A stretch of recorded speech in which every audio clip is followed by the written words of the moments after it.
Welcome to today's lesson. We're going to learn about report writing and the reading and writing, of which if you'll be doing an extended paper, it will have to be paper 2. If you'll be doing a core paper, it will be paper 1. Okay, so let's dive straight into the lesson. So the very first thing you have to consider before you write your report is that you have to read the question carefully and understand it, okay? Do not forget to say there are always points which are given to you, but they are hidden in this case. So you have to bring out all these points from the question, okay? So that you'll be able to write your report in a way that it will give you the maximum amount of points.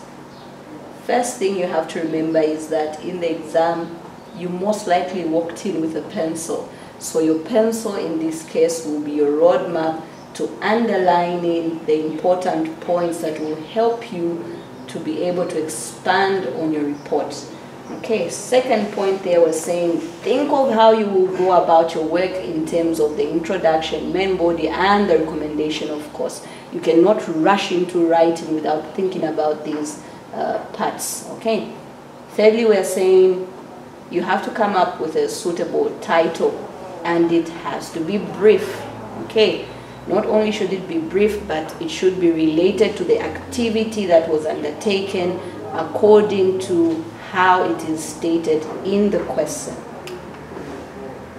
Introduction, okay? We've already thought about the title of your report. Remember to say for you to come up with a report, it means there's an activity which you undertook, and therefore you want to say a thing or two about what happened. So the first thing you have to look at is that who, to whom was this activity undertaken with, okay? Did you undertake it with your class? Did you undertake it with your teachers? Did you undertake it with your community? Who took part in the activity, okay? So in the case where it was your class, you have to state to say you undertook an activity, okay, with your class, and in your report you have to bring out clearly what the activity was. As we move on to the second point, you can see to say what activity took place. Was it a trip? Was it a fundraiser? If it's a trip, it could be something educational, maybe in a specific subject, okay? The teacher said, let's go for a trip. Let's say if you're doing history and you had to go to the museum, so later on you have to write a thing or two in terms of how the museum trip went. If it was a fundraiser, how did the fundraiser go? So first of all, we're saying, what was it? State it. Is it a trip? Is it a fundraiser? But remember, this piece of writing has to do with a student in the school environment. Therefore, do not start thinking about, let's say, big organizations out there in the world of work that have to do with fundraising and so forth and so on. Let's say when you talk about trips, and then you have to say there's this place you can go to, pay them money, then they'll have to organize for a trip for you to go to a certain place and maybe have some exotic fruits here and there. No, no, no, no, no. It has to center on something which has to do with your school life. Okay, the third point there, we're saying when. You've already stated with whom you undertook the activity with, what the activity was. So thirdly, we are saying you have to say when that activity took place. Okay, after you say when the activity took place, you also have to remember to say, as you say that, when exactly? Was it a week ago? Was it a month ago? You have to be very specific in your writing, because remember, the report lets us know what was done, not something that is yet to be done. Okay? Therefore, even the tenses in the report writing have to be in past tense. Okay? So fourth point there, was saying where. What was the location? What was the venue? Okay, let's say you had a fundraiser, you must have had a venue. Okay, if it was a trip, there was a location, you moved from point A to point B. Okay, for you to be able to enjoy that trip or to have a meaningful experience as a student yet again. Okay, the fifth point they were saying, why? Okay, what was the purpose of the activity? Yes, we know it was a trip. Yes, we know it was a fundraiser. Yes, we know that you undertook it with your classmates, okay, or maybe a teacher or two were involved there, right? Okay, we know when it was done, we know the venue, but why did you undertake the trip? And for what reason did you have to do a fundraiser if it was a fundraiser? Okay, these points have to be organized in the order that you see them so that your piece of writing will not lack anything at the end of it all. Okay, because we want to ensure that you get the maximum points yet again. We get to the main body. We're saying in the main body, the first thing we have to highlight is what was done. What exactly did you do? For instance, during a fundraiser, what are the activities that took place? You have to point out all these activities that took place and well, how the students or the teachers came together, and the venue, of course, and how everything worked together. Then you have another point they were saying, what was achieved? Okay, what was achieved? Of course, for you to be writing a report, you must have had a project. Remember, you must have had a project, and this project had goals. Okay, so have you been able to achieve these goals that you set out to achieve? Or maybe it was just a total flop, so to say.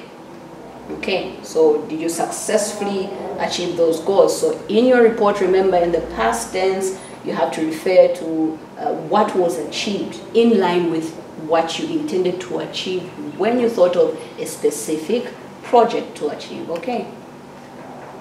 And then lastly, we're saying you have to think of recommendations. Okay. So as you conclude, when you make recommendations, we're saying make some suggestions.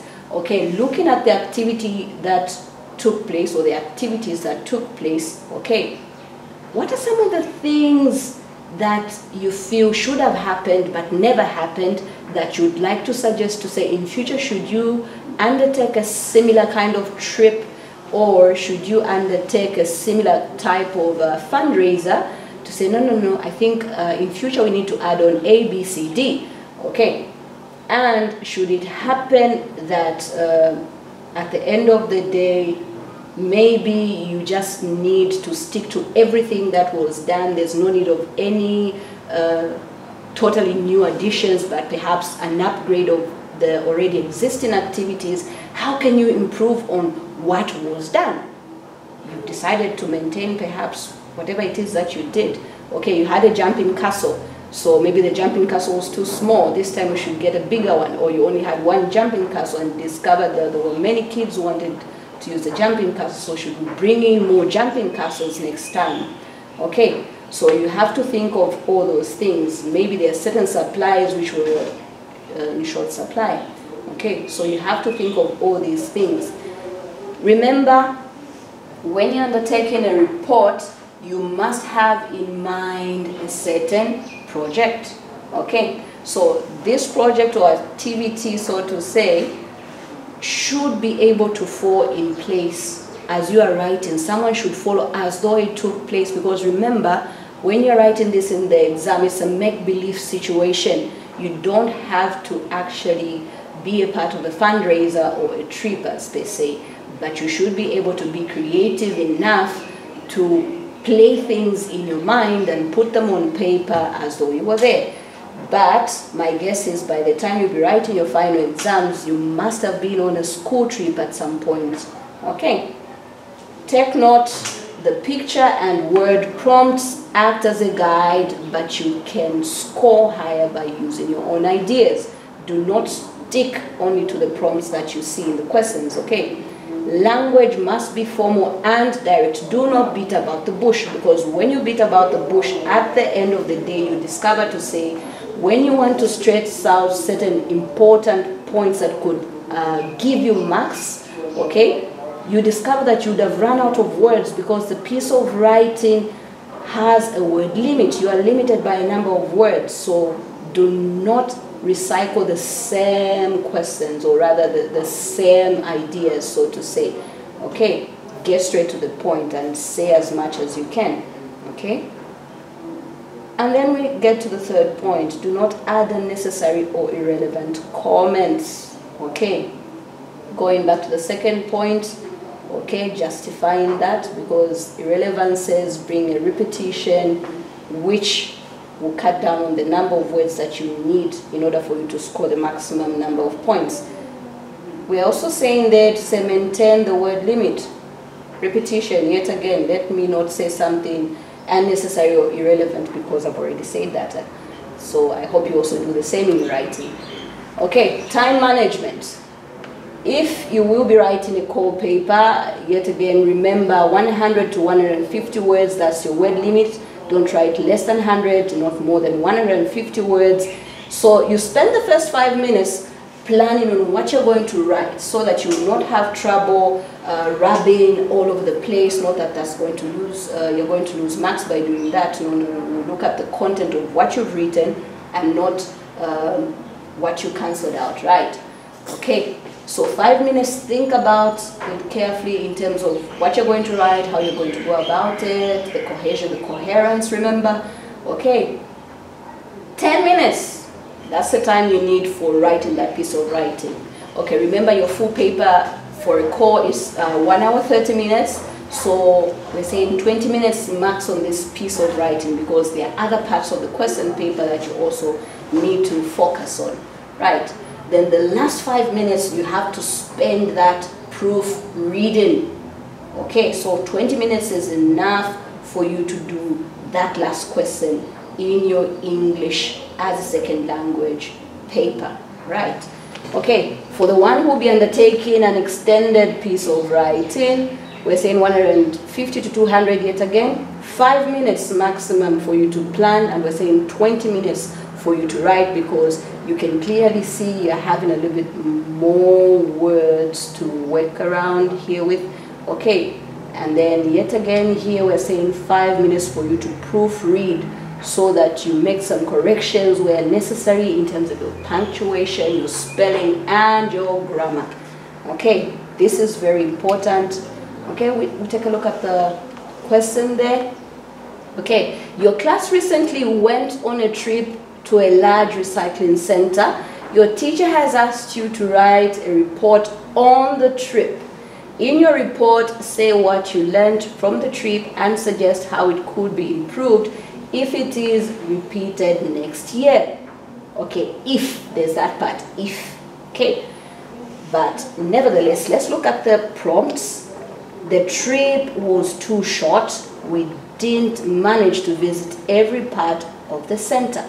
Already by looking at the prompts there, really your mind should be stimulated to already think of even a recommendation there. Okay, so some people think it was too short. Okay, it made me much more aware of the importance of recycling. So in your beginning there, you have to think of your title, remember? Okay, so your title could be a visit to the recycling site, okay, or recycling center as illustrated in the question there. You already have your title. In your introduction, please tell us, who did you go with? Okay, so all these ideas will come out or will be birthed in the question. Remember here it says, here are 2 comments from other students in your class. So you went on a trip with other students from your school and specifically from your class, not picking from this class and the other and the other. No. Okay, so you've let us know who is it that you were with. It's your classmates, of course. Okay, so where did you go? When did you go there? What did you do? Okay, what are the changes that you would like to see in future? Okay, I hope this piece of write-up, or should I say the question itself, will stimulate you to be able to answer any type of report in future as a student. I wish you all the best.